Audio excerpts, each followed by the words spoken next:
Om Swastiastu. Dalam berbagai wacana rohani Hindu, sering kita dengar istilah Moksartham Jagadihita Yachaiti Dharma. Keyakinan terhadap moksa atau mukti adalah salah satu dari 5 keyakinan dasar umat Hindu yang dikenal dengan Pancasrada.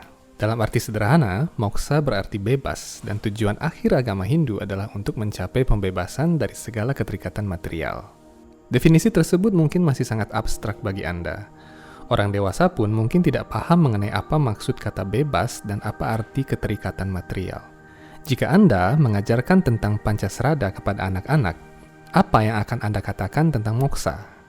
Bagaimana Anda akan memberikan ilustrasi tentang moksa kepada seorang anak berusia 7, 8, atau 9 tahun? Jika Anda menemukan bahwa istilah moksa ini memang ternyata sulit dipahami, lalu sejauh mana sesungguhnya keyakinan kita selama ini terhadap tujuan kehinduan kita? Sejak kecil mungkin kita membayangkan bahwa moksa berarti menghilang, sebab kita banyak disuguhi kisah-kisah rohani tentang orang yang moksa dengan tidak meninggalkan badan kasar. Salah satu kisah itu adalah sejarah Danghyang Nirartha yang moksa dengan cara menghilang di ujung tebing karang Uluwatu. Para Pandawa juga mencapai alam rohani dengan tidak meninggalkan jasad. Begitu juga Maharaja Dhruva dan Ajamila. Ada pula orang-orang yang moksa dengan meninggalkan jasad, seperti Maharaja Prithu dan yang lainnya. Karena mendengar kisah-kisah sejarah Weda itu, kita beranggapan bahwa moksa selalu berarti orang yang meninggal tanpa meninggalkan jasad. Tentu saja hal ini hampir tidak mungkin ada di zaman modern ini. Itu membuat sebagian orang beranggapan bahwa tidak mungkin orang mencapai moksa di zaman modern ini. Jika memang tidak mungkin ada orang moksa di zaman Kali Yuga ini, apakah itu berarti bahwa tujuan agama Hindu adalah tujuan semi fantasi atau hayalan? Definisi moksa sesungguhnya dijelaskan secara panjang lebar dalam kitab suci Weda Bhagavad Gita. Itulah sebabnya orang tidak bisa memahami Bhagavad Gita tanpa mempelajarinya dari garis otoritas rohani atau sistem perguruan rohani yang absah.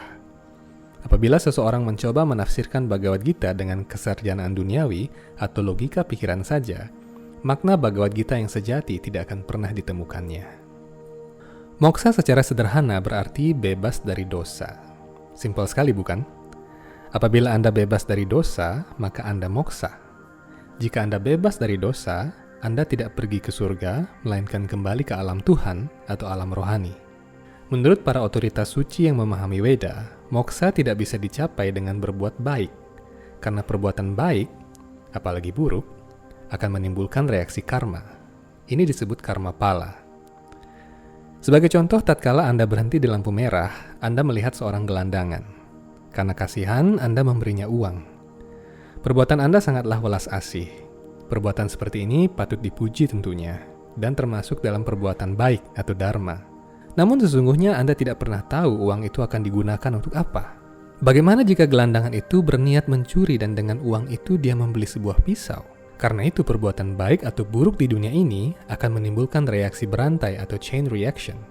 Reaksi karma yang berantai ini akan membawa seseorang menuju surga atau neraka, walaupun dia tidak sadar telah berbuat dosa. Tatkala seseorang memberi uang, dia melakukan perbuatan baik, namun di balik perbuatannya itu, dia bisa saja telah memberikan kesempatan buat si gelandangan untuk melancarkan aksi jahat. Apakah fakta ini terlalu membingungkan dan mengagetkan buat Anda? Sebagai informasi, inilah sesungguhnya pengetahuan rohani buat kita. Selama ini ternyata kita belum sepenuhnya paham mengenai karma pala. Dari uraian Bhagavad Gita, kita jadi tahu bahwa ada reaksi berantai dari setiap perbuatan kita.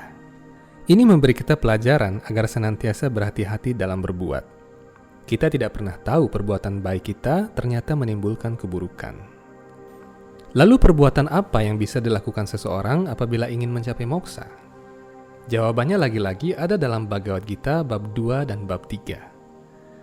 Selama ini kita diajarkan untuk berbuat baik, namun jarang kita mendengar perbuatan yang rohani.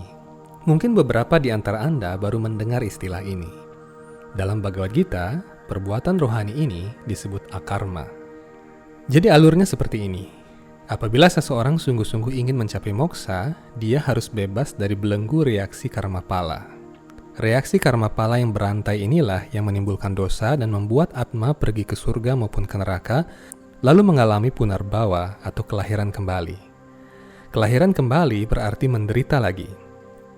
Bayangkanlah, jika Anda harus lahir lagi, Anda harus jadi bayi lagi, belajar baca tulis lagi, bertemu dengan pelajaran matematika yang Anda benci, jatuh cinta lagi, patah hati lagi, kehilangan orang-orang yang Anda sayangi lagi, sakit parah lagi, lalu meninggal lagi. Inilah sesungguhnya belenggu penderitaan. Jika seseorang lahir menjadi hewan, serangga, atau tumbuhan karena karma buruk di masa lalu, penderitaannya akan jauh lebih besar. Karena itu orang yang cerdas berusaha untuk keluar dari penderitaan ini. Dan inilah fungsi sesungguhnya dari ajaran agama, dalam hal ini Hindu. Dengan demikian moksa juga berarti bebas dari kelahiran kembali. Ini hanya dimungkinkan jika Anda menghentikan reaksi berantai karma atau perbuatan Anda. Caranya adalah dengan melakukan perbuatan rohani. Bagaimana perbuatan rohani ini bisa orang lakukan? Bagaimana dia tahu jika perbuatannya rohani? Jika Anda bisa sampai ke pertanyaan ini, maka Anda sesungguhnya adalah orang-orang terpilih. Jawaban pertanyaan ini tertuang dalam kitab-kitab Upanishad, dirangkum dalam Bhagavad Gita, dan dijelaskan oleh para guru kerohanian yang mumpuni. Mungkin Anda membayangkan bahwa perbuatan rohani adalah sembahyang atau duduk bersila 24 jam tanpa makan atau minum. Sama sekali bukan. Apabila seseorang ingin berbuat secara rohani, maka dia hendaknya memilih satu di antara 4 jalan rohani yang dijabarkan dalam Veda. Keempat jalan rohani ini disebut catur marga atau catur yoga yang telah kita pelajari sejak sekolah dasar. Ada yang namanya bhakti yoga, karma yoga, dhyana yoga, dan raja yoga. Keempat jalur ini sesungguhnya adalah 4 jalan menuju moksa. Tatkala seseorang menempuh salah satu di antara 4 jalan tersebut, di sana dia akan menerima pelajaran dan bimbingan rohani yang konsisten dari para acarya atau guru-guru kerohanian yang telah tercerahkan. Dengan demikian dia berangsur-angsur belajar untuk mengaitkan segala perbuatannya ke dalam hal yang rohani. Di sanalah seseorang belajar melakukan perbuatan rohani dan membebaskan diri dari belenggu karma pala. Hanya dengan cara inilah seseorang dibebaskan dari punarbawa dan menapaki jalan menuju moksa. Keempat jalan menuju moksa inilah yang membuat ajaran Hindu unik dan memiliki jenjang. Hindu memiliki tingkatan atau jenjang pelajaran rohani. Dalam kehidupan beragama Hindu secara umum, tidak ada yang mengharuskan seseorang melakukan berbagai jenis pengendalian diri, puasa, atau belajar kitab suci secara teratur. Namun apabila dia telah memilih sesuai kesadarannya salah satu dari 4 marga ini, dia wajib mengikuti aturan dan peraturan rohani. Jika tidak, dia dianggap gagal dalam jalan menuju moksa sehingga dia harus berusaha lagi. Dengan demikian, kini Anda telah mengenal bahwa ada jalan menuju moksa dengan aturan dan peraturan yang ketat. Hal ini patut kita ketahui, terlebih sebagai umat Hindu. Karena faktanya pembahasan mengenai moksa memang amat jarang kita ketahui dan diskusikan. Padahal, kita meyakini bahwa moksa adalah salah satu dari 5 dasar keyakinan Hindu dan tujuan terakhir agama Hindu. Lalu apakah seseorang bisa mencapai moksa di zaman Kali Yuga ini? Tentu saja bisa. Karena itulah lembaga catur marga diturunkan oleh Tuhan di tiap-tiap zaman. Selama ini mungkin Anda berpikir bahwa moksa hanya bisa dilakukan oleh orang-orang sakti di zaman dahulu. Faktanya untuk mencapai moksa, orang tidak perlu menjadi sakti mandraguna. Dia hanya perlu mengikuti salah satu dari catur marga dan tekun menerima bimbingan dan petunjuk dari para orang suci dalam jalur-jalur tersebut. Apabila seseorang serius dalam jalan rohani, dia menjadi seorang jiwan mukta, yang secara harfiah berarti orang yang mencapai moksa selama hidup atau roh yang dibebaskan walaupun dia masih berada dalam badan kasar. Jadi hal-hal seperti ini bisa terjadi di zaman modern. Jika tidak bisa, lalu mengapa pelajaran agama dan kitab-kitab suci masih dipelajari hingga kini? Menyangkut lebih jauh mengenai moksa, dalam jalan-jalan berbeda menuju moksa itu dikenal ada beberapa jenis moksa. Ada moksa di mana seseorang bersatu dengan Brahman, yang dikenal sebagai Amor Reng Acintya, Manunggaling Kawala Gusti. Ada jenis moksa di mana Atma memiliki bentuk yang sama dengan Tuhan. Ini disebut Sarupya Moksa. Ada pula moksa ketika Atma berada di tempat yang sama dengan Tuhan, yang disebut dengan Salokya Moksa. Terdapat juga jenis Samipya Moksa, yaitu ketika Atma mencapai sifat yang sama dengan Tuhan. Semua jenis moksa ini sama-sama rohani dan sama-sama menjadi tujuan tertinggi dalam ajaran Hindu. Dalam beberapa bagian kitab suci Veda, terdapat istilah moksa sebagai pulang ke dunia rohani dan menjadi pelayan Tuhan. Beberapa kalangan tidak setuju dengan istilah menjadi pelayan Tuhan ini, entah karena apa. Namun ini sesungguhnya hanya masalah bahasa saja. Di Bali pun ada banyak kejadian orang meninggal karena diminta oleh Ida Batara di pura tertentu untuk ngayah. Kadang-kadang atmanya ngayah di pura dalam, di Prajapati, atau di Gua Raja Besakih. Jadi apabila ada seseorang ngayah kepada Batara tertentu atau Tuhan setelah meninggal, ini sesungguhnya adalah hal lumrah yang sudah bisa dipahami oleh masyarakat Hindu.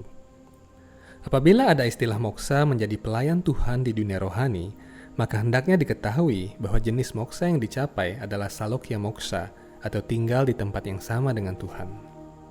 Ada juga orang yang memilih menunggal dengan Tuhan atau Brahman sehingga dia lebih memilih jalan amor yang acintya. Inilah uniknya jalan kerohanian dalam Hindu. Semua aspirasi atma diterima oleh Tuhan dengan cara-cara yang berbeda. Dari konsep abstrak hingga praktikal, moksa sesungguhnya dapat dicapai di zaman manapun dengan mengikuti salah satu di antara caturmarga. Jalan mencapai moksa, apalagi di zaman modern ini, adalah jalan yang bisa dirasakan dan dialami secara nyata. Semoga informasi ini bermanfaat buat Anda. Dapatkan informasi-informasi otentik mengenai Hindu yang dikupas secara tajam dan gamblang hanya di Hindu Times Channel. Sampai jumpa dalam episode-episode berikutnya. Om Santi Santi Santi Om.